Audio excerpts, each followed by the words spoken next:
Vicky Vox.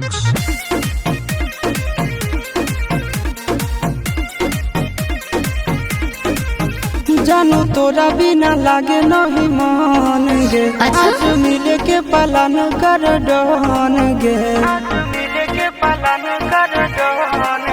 जानू तोरा बिना लागे नहीं मान गे। आज मिले के पालन कर डन गे। तोरा खात चढ़ जाइबो हम तो पर्वत पर। लिख देबो खत पर चढ़ जाइहा छत पर। बुझली रे? लिख देबो खत पर चढ़ जाइहा छत पर।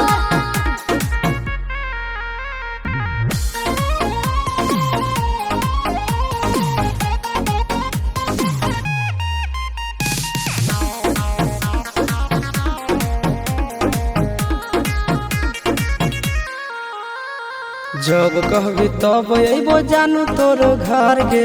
तोरा खातिर जइबो हम हद से गुजर गे। कब कैसे आना है लिख देबो मैं तो शौक लगा के भेजबो हम लेटर। कर देबो जान पूरा बन मोहब्बत पर। तो लिख देबो खत पर चढ़ जाइहा छत पर।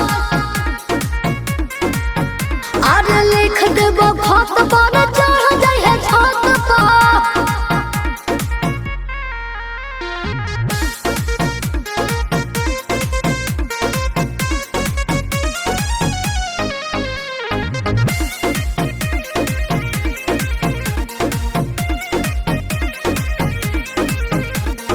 प्यार में लगाई देबो जान के बाजी। दुनिया से लड़ जइबो तो रही है राजी। राजे है तो है हो तो जवान रे छतवा पर चढ़ जाइहा पेड़ के सहारे। आशीष नंदन मरह तोर सुंदर सुरात पर। लिख देबो खत